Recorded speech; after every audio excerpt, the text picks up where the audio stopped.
हरियाणा की हर अपडेट के लिए बेल आइकन दबाएं और सब्सक्राइब करें STV हरियाणा न्यूज।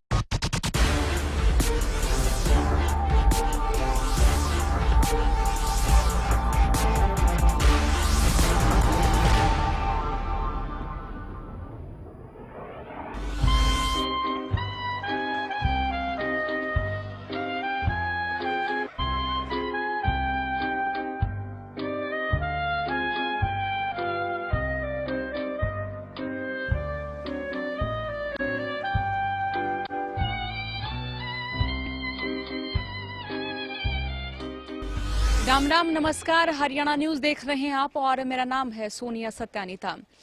बड़ौदा में उपचुनाव होना है और इसको लेकर तमाम पार्टियों की ओर से प्रत्याशी चुनावी रण में उतारे जा चुके हैं और हरियाणा न्यूज की टीम बड़ौदा विधानसभा के अंतर्गत आने वाले तमाम 54 गांव का दौरा कर रही है, जान रही है कि यहां क्या समस्याएं हैं, सरकार ने यहां कितना कामकाज कराया और साथ ही विधायक जी के कामकाज से यहां के लोग कितने संतुष्ट हैं। तो इसी क्रम में आज हम पहुंचे हैं SP माजरा गांव में, यानी सिकंदरपुर माजरा गांव में।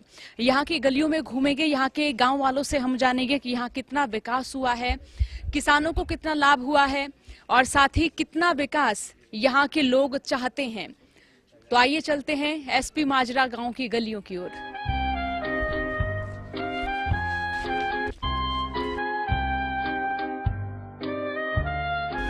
यहाँ गांव की गलियों में घूमते घूमते हम यहाँ पर पहुंचे हैं। कुछ गांव के मौजूद व्यक्ति इस वक्त मेरे साथ हैं और अक्सर आप देखते हैं कि गांव देहात में दोपहर का वक्त तब होता है तो कई गांव हैं जहां पर बिजली नहीं आती, कई गांव हैं जहां इस वक्त अगर बिजली आ जाए तो बहुत सारे लोग यहाँ बैठे होते हैं, बातचीत कर रहे होते हैं। यहाँ के सामाजिक विषय या फिर राजनीतिक विषयों की बात करें तो उन पर अक्सर चर्चा करते रहते हैं। अच्छा सर, ये बताएं कि आपके गांव में किसान है जो जीरी की फसल का भाव उनको मिल पाया है? कम मिल रहा है। अच्छा, जिन लोगों ने बाजरा बोया उनकी क्या स्थिति है? बाजरा ऐसा है जी, बो तो रखा है 2 किले और बिक रहा है 1 किला। 1 किले को कहाँ लेके जाए? अच्छा, तो वो बाजरा स्टोर करना पड़ रहा है? हाँ, वो घर पर पड़ा है। जो किसान यहाँ मुनाफे पर जमीन बो रहे हैं, यानी पट्टे पर जो जमीन बो रहे हैं, वो अपना रेट अदा कर पा रहे बिना कर्जा लिए? नहीं, गरीबी बढ़ गई है। लॉकडाउन के बाद जो गांव के दुकानदार हुए या फिर जो छोटे वर्ग के लोग हुए, उनमें ज्यादा गरीबी आई है? हाँ, ज्यादा गरीबी मध्यम वर्ग पर पड़ी है। अच्छा, तो और भी लोग इस वक्त मेरे साथ मौजूद हैं। सर, ये बताएं कि आपके गांव में कौन सी सरकार ने विकास करा और अगर फिलहाल समस्याओं की बात करें तो कौन सी मुख्य समस्याएं यहाँ? ऐसा है, सरकार कांग्रेस की भी रही, बीजेपी भी रही चौटाई, लेकिन बड़ौदा हल्का में आज तक कोई विकास नहीं हुआ है।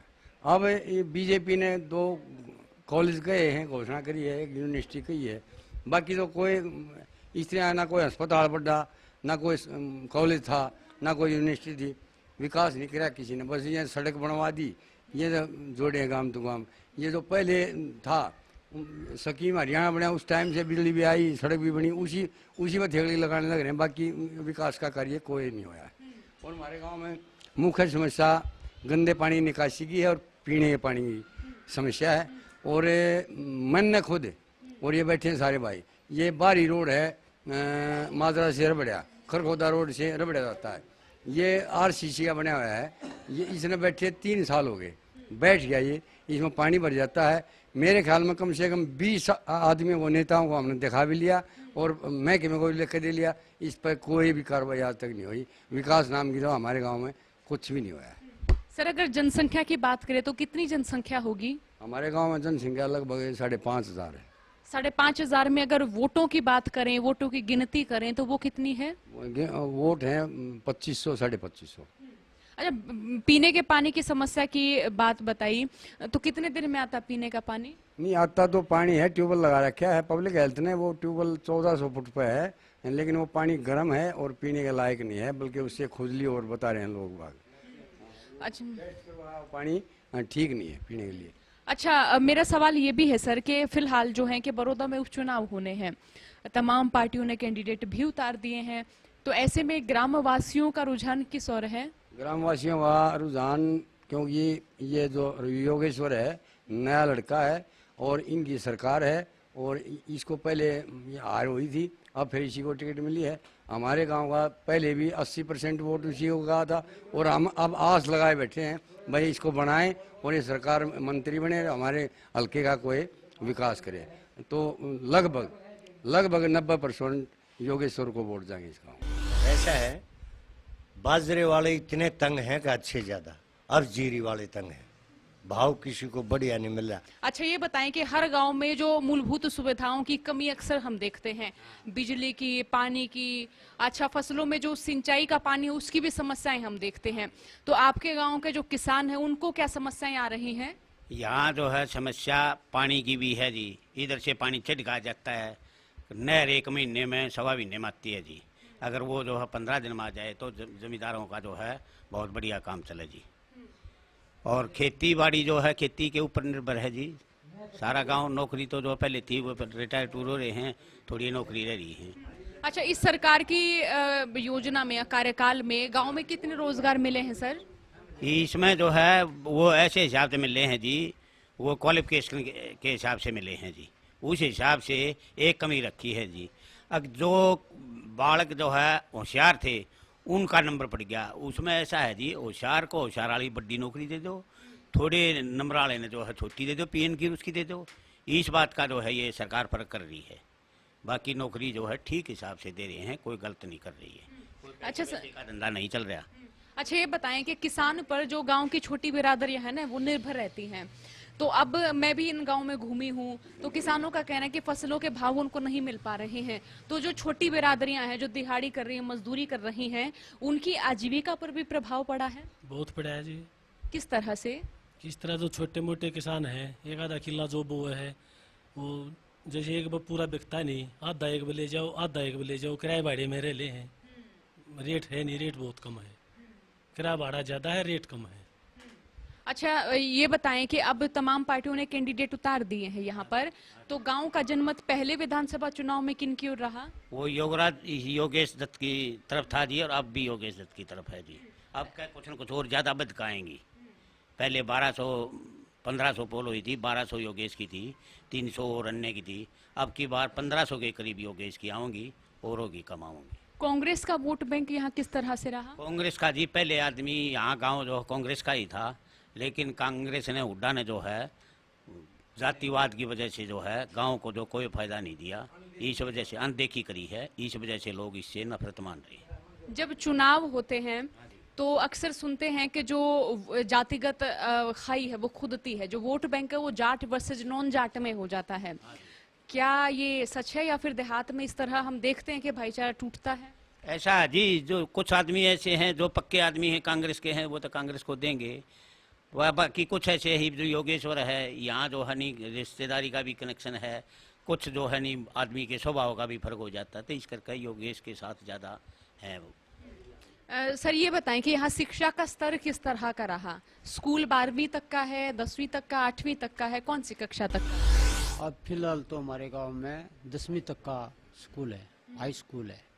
पहले था प्राइमरी तक का। जो बेटियां यहाँ 10वीं पढ़ लेती हैं वो कहाँ पढ़ने जाती है आगे? रबड़ा गांव जाते हैं, यहाँ से 2 किलोमीटर है। परिवहन व्यवस्था है? नहीं है, वैसे पैदल ही जाते हैं। पैदल जाती हैं आपकी बच्चियां 2 किलोमीटर तक?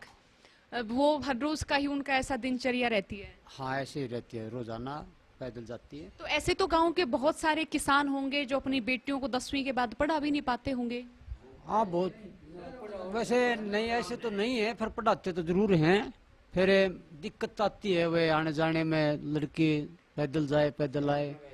ये शहर में तो फिर गुआने जाती हैं, यहाँ तो रोडवे चलती है गुआने के लिए, तो जो नहीं भेज सकते वो कि रबड़ा जाती हैं।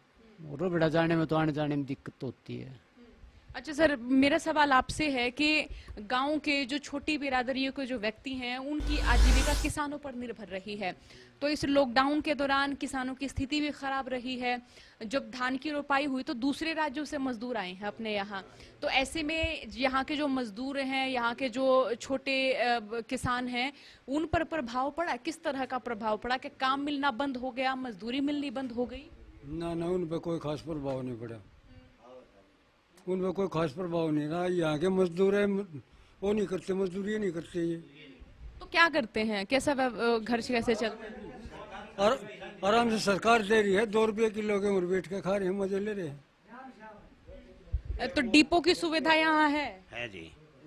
मिलता है अनाज? हाँ मिलता है, लेकिन उसमें भी गड़बड़ रहती है। किस तरह से? मैं नहीं, पीछे जो है 5 किलो प्रति आदमी के हिसाब से एक लिस्ट बनकाई थी। खुद मेरे लड़के के नाम 10 किलो गेहूँ थे, और वो आज जब सब बट लिए, जो हो नहीं दिए, वो पता नहीं आप खा गए क्या कर गए जी। यहाँ धांधली चल रही है उसमें। सर ये बताएं कि कांग्रेस की ओर से जो कैंडिडेट उतारे गए हैं इंदुराज नरवाल, जब उनका नाम आया तो बड़ी आश्चर्यजनक सी वो रिएक्शन हुआ सभी का कि नाम तो इनका पता नहीं था पहले, तो उनका जनाधार कितना माने यहाँ? ऐसा है जी, नया कैंडिडेट है और पब्लिक डीलिंग इतनी नहीं है उसकी। नया कैंडिडेट होने के कारण देखो मुकाबला तो नहीं होगा, योगेश्वर बाद है इनमें सब में। तो यहाँ जो है कि हम गांव वालों की प्रतिक्रियाएं जान रहे हैं, वो बता रहे हैं कि क्या क्या समस्याएं हैं, साथ ही जनमत भी हम जान रहे हैं कि यहाँ पहले किनकी ओर रहा और अब क्या प्रतीत हो रहा है। तो थोड़ा सा और आगे बढ़ेंगे और लोगों से मिलेंगे, उनसे भी हम यही प्रतिक्रियाएं जानने की कोशिश करेंगे, यही हमारे सवाल होंगे और उनकी प्रतिक्रियाएं जिस तरह से होंगी वो हम इस कार्यक्रम के जरिए दिखाते रहेंगे।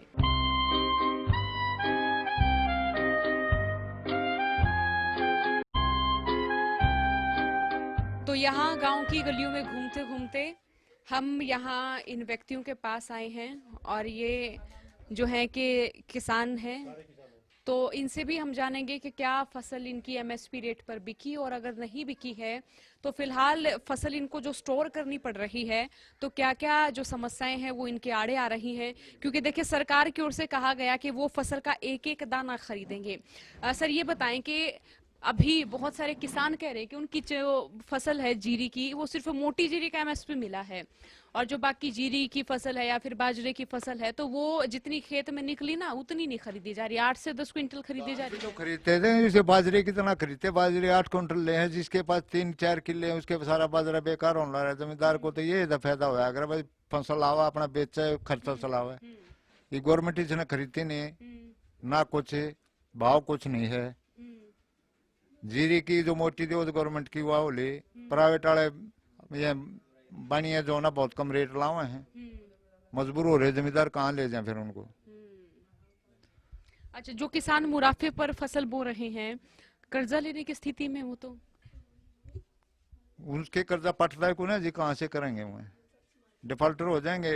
गवर्नमेंट फिर वैसे डबल ब्याज लावा है, इस तरह से ये लोग जो ना फसल बोनी छोड़ देंगे आगे। तो इस तरह की स्थिति जो है कि किसान बता रहे हैं कि जो मुनाफे पर जो जमीन ली यानी पट्टे पर जो जमीन ली है उसका भी भाव किसान नहीं दे पा रहा है।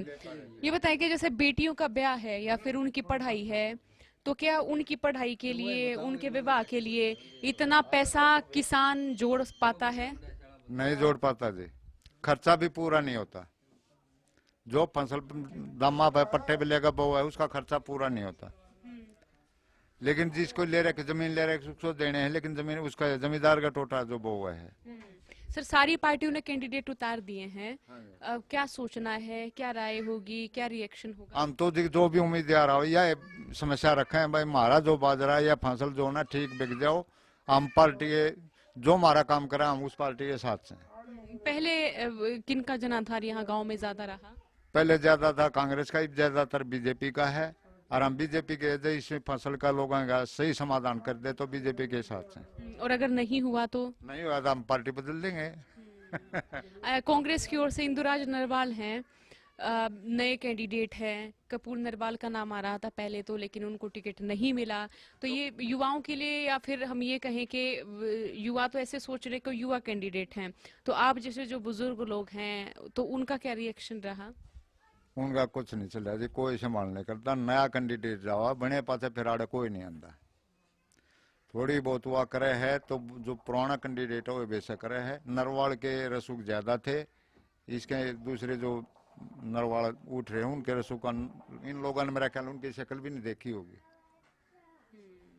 इतने नए हैं वो। हाँ जी, तो नरवाल के जो डॉक्टर साहब है ना उनके रसूख अच्छे हैं। अच्छा सर ये बताएं कि आपके गांव की जो मूलभूत सुविधाएं हैं वो क्या मिल पाई या नहीं मिल पाई? कुछ नहीं मिल पाया जी यहाँ, मेन समस्या पानी की है, पानी के बिना पूरा गांव तरस रहा है यहाँ। गांव से बाहर से पानी आता है, सब इनके सब कोई साइकिल बजाओ, को मोटरसाइकिल बजाओ, कैन भर के लिया हैं, खूब औरत भी जाओ, हर गए टाइम भी जाओ हैं। हाँ, और ऐसे ऐसे इतने हिसाब में जाओ कि रास्ते में खूब दारू पीने वाले बैठने वाले भी पाओ हैं। आजा और फिर नहीं चलो फिर पानी के बिना तार नहीं बच जाए, जरूर जाना पड़े है। बहुत तगड़ी समस्या है। अरे ये रास्ते की समस्या है जी, ये तो मुझे मैं पहले ही बताऊँ था आपने।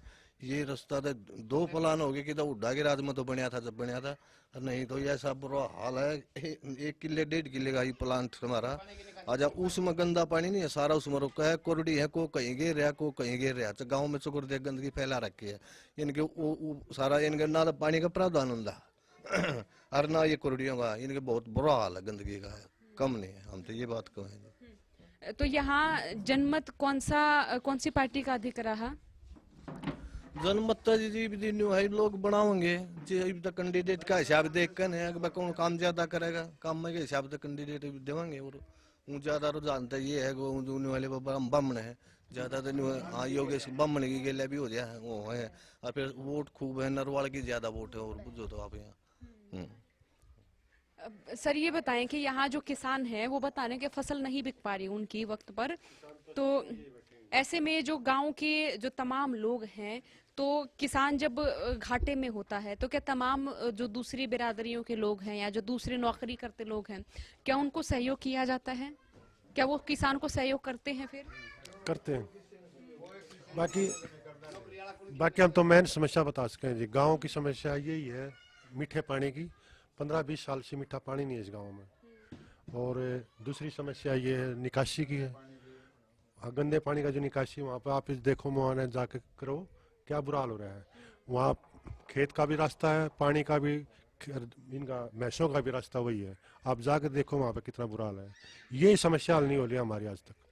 ये आपके इलाके में सरकार ने कौन सी सरकार ने कामकाज कराया ज्यादा? उस टाइम पे कांग्रेस की सरकार थी, पहले हुड्डा साहब की थी, उसके बाद कुछ नहीं हुआ इस गाँव में।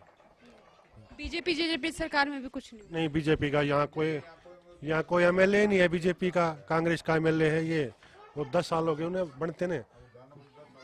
कृष्ण हुड्डा ने कोई काम ही नहीं हुआ गांव में। कोई राज के साथ काम होता है। अच्छा सर ये बताएं कि अब जो है कि उपचुनाव होना है यहाँ पर, और जो है कि तमाम पार्टियों ने अपने कैंडिडेट भी उतार दिए हैं, तो ऐसे में जो गांव का पहले जनमत रहा तो उसमें बदलाव हो सकता है? होएगा बदलाव अब की बार। किस तरह से होगा, किस आकलन से होगा? बीजेपी का होगा, अभी योगेश्वर दत्त का होगा। जैसे इनेलो की हम बात करें या फिर कांग्रेस की बात करें, इनका कितना रहा? नहीं, इनका 10 से 5% है। 10-5% है बिल्कुल। इनका ज्यादा नहीं रहा। कुछ कांग्रेस का हो सकता है।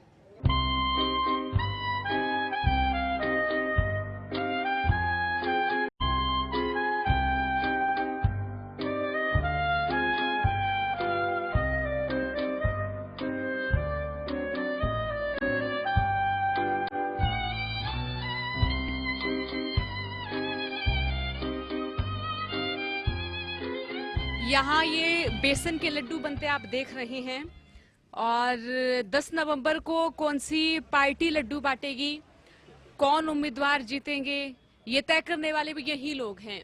क्योंकि लोकतंत्र में एक एक वोट निर्धारित करता है सत्ता को। जब चुनाव होते हैं तो लोकतंत्र का सबसे बड़ा पर्व, महापर्व इसे माना जाता है। तो अब ये तस्वीर तो 10 नवंबर को साफ हो पाएगी कि यहाँ के नए विधायक कौन होंगे, लड्डू कौन बांटेंगे। लेकिन लड्डू बनाने वालों से हम ये जरूर जानेंगे कि इन्हें कितना लाभ हो रहा है, कोरोना के बाद किस तरह से स्थिति रही, और अब जो है कि जनमत किस और जाता हुआ नजर आ रहा है। अच्छा ये बताएं कि आपकी दुकान लॉकडाउन के दौरान तो बंद रही होगी? लॉकडाउन में तो बंद रहेगी थी, डरते बंद कर जाने, कभी पुलिस आ जावे और 2 डंडे भी मारे अड़ा कर ना। तो फिर उसके बाद जो आपने खाना बनाया था या जो भोजन बनाया था या जो मिठाई बनाई थी उसका क्या रहा? उसका गिरे डंग रख गए और क्या करे, खराब हुई। और तो लॉकडाउन के दौरान लाभ हुआ या हानि हुई है? हानि हुई ज्यादा। हानि तो वही है, थोड़ी सी भी कमाई नहीं हुई। थोड़ी कमाई की तो जब दुकान नहीं खुली थी। तो लॉकडाउन के बाद अब दुकान खोलने में, सामान लेकर आने में, बेचने में कितनी दिक्कतें हो रही हैं? दिक्कत है उसमें। तो आप भी बना रहे हैं, कितना पढ़े हैं आप? मैं तो बीए हूँ। बीए है, रोजगार की आस में है? आस है, रोजगार तो ना है, रोजगार तो नहीं है ना, आस है। तो अभी यही काम कर रहे हैं अपनी माता के साथ? हाँ, इससे घर परिवार का खर्च चल जाता है? इससे चला रहे हैं ये, और क्या कर रहे हैं। कितनी बिक्री हो जाती है अगर हम दिन की बात करें तो? यही है 500-700 की अवस्था है। और शादी विवाह में भी काम करते हैं? कभी कभी चले जाए। अच्छा, वोट किन को दिया था आपने, या फिर ये कहें कि जनमत किन का रहा यहाँ? पहले था वोट इसको बीजेपी को दिया था। और अब किन का जनमत लग रहा है यहाँ? जनमत नुआ चल रहा था, कुछ नहीं। अब क्या सोचा आपने? बीजेपी जेजेपी के काम से खुश हैं? खुश क्यों होंगे, काम बनाओगे तो खुश कहाँ तो होंगे। खुश तो है, काम नहीं है तो खुश कहाँ तो होंगे। अच्छा, तो ये बता रहे हैं कि सरकार ने जो कामकाज किया है उनसे खुश नहीं लग रहे हैं, रोजगार क्योंकि नहीं मिला है, और अब कुछ स्थिति जो है कि वो कोरोना ने भी खराब कर दी है। कुछ और लोग इस वक्त यहाँ नजर आ रहे हैं, उनसे भी हम बात करेंगे कि यहाँ क्या क्या जो है वो समस्याएं रही हैं और किन समस्याओं का ये लोग जो है वो निदान चाहते हैं। कुछ और लोग यहाँ मेरे साथ मौजूद हैं। सर, ये बताएं कि यहाँ की मुख्य समस्याएं क्या रही हैं? समस्या तो एक तो पानी की है पीने वाली, और ना की तरह रास्ते पक्के हो रहे हमारे सारे, गोर भी इतने खड़े पड़े हैं, और गांव की निकासी भी नहीं हो रही। यहाँ ये जो पानी नजर आ रहा है ये इकट्ठा किस तरह से हुआ, क्यों हुआ? गांव का पानी आ रहा है जी, निकासी नहीं है कहीं भी। सारे गांव का पानी यहाँ आता है? बाहरी जमीन है गांव की? बाहरी जमीन है जी। इसका सरपंच की ओर से और किसी और अधिकारी की ओर से कोई निदान नहीं कराया गया समस्या का? कोई समस्या नहीं का हल नहीं हो लिया जी। इलेक्शन टाइम आते हैं, उस टाइम बोल जाते भाई ये काम हो जाए, ये काम हो जाएगा, इलेक्शन खत्म होता है कोई नहीं आता। ठीक है, ये हमारे ये जो देखो कितनी बीमारी फैलेंगी, डेंगू हो जाएगा। फिर हमारे गांव में कोई निकासी का कोई नहीं, पीने पानी प्रॉब्लम है, कोई गौर नहीं, इतने खर्चे में पानी हो जाते हैं। ये पीछे हुए हैं कि जहाँ कोई पता नहीं चलता। ये कह ले गवर्नमेंट ये काम करवा रही है, ये करवा रही है, गाँव का कोई काम नहीं हो रहा। सर, ये बताएं कि यहाँ डिस्पेंसरी है कि कोई महिला अगर बीमार हुई तो उसको वहीं कुछ नहीं है, कुछ पशु चिकित्सालय ना नहीं है। हाँ, तो यहाँ शिक्षा का स्तर भी नहीं सुधर पाया है? नहीं, शिक्षा का ठीक है मैडम, क्योंकि हमारे स्कूल, हमारे गांव में 5 स्कूल हैं, प्राइवेट भी सरकारी है। प्राइवेट कौन सी कक्षा तक के हैं? 10th तक का। 10th तक के हैं, क्योंकि आगे तो फिर बच्चे पढ़ने जाते होंगे ना 11वीं 12वीं, रबड़ा जाते हैं। तो ये तो समस्या ही है ना? समस्या तो है। ये बताएं कि आपके गांव में जनमत किन का अधिक रहा पिछले चुनाव की बात करें तो? बीजेपी का ज्यादा हमारे। अब क्या लग रहा है? देखो ऐसा जी, हमारे गांव में तकरीबन बीजेपी की है बीबी। इवन बाकी ये नहीं पता कि किसका क्या मूड होगा, तो टाइम बताओगा। अच्छा सर, पिछली बार बीजेपी और कांग्रेस की टक्कर थी, तो अब जो है कि अब जनमत क्या लग रहा है? बीजेपी का ही है जी। टक्कर कांग्रेस से ही माने? हाँ। तो यहाँ ये जो है कि सिकंदरपुर माजरा गांव के लोगों से आज हमने बात की, तो उन्होंने बताया कि पानी की निकासी नहीं हो रही है। मेरे पीछे आप जो देख रहे हैं ये यहाँ तालाब नहीं है, ये यहाँ गांव का जो पानी इकट्ठा होकर आता है वो स्थान बन गया यहाँ पर। अगर प्रथम दृष्टता देखें तो लग रहा है कि तालाब है, लेकिन ये तालाब नहीं है। यहाँ गांव का जो पानी है वो यहाँ पर इकट्ठा होता है, तो यहाँ जो है कि काफ़ी बीमारियों का डर भी बना रहता है। स्कूल की बात करें तो वो है 10वीं तक, यहाँ डिस्पेंसरी यहाँ पर नहीं है। और जो किसान है, किसानों ने भी बताया कि उनकी जो धान की फसल है उसका भी रेट उन्हें नहीं मिल पा रहा है। बाजरे की फसल भी घर में स्टोर करने को किसान मजबूर हैं। समस्याएं बहुत सारी हैं और इन्हीं समस्याओं के साथ यहाँ के जो ग्रामवासी हैं उम्मीद कर रहे हैं कि नए विधायक की ताजपोशी के साथ इनकी समस्याओं का भी त्वरित समाधान होगा। तो सिकंदरपुर माजरा गाँव के इसी कार्यक्रम के साथ फिलहाल के लिए इतना ही। बने रहिए हरियाणा न्यूज के साथ। राम राम, नमस्कार।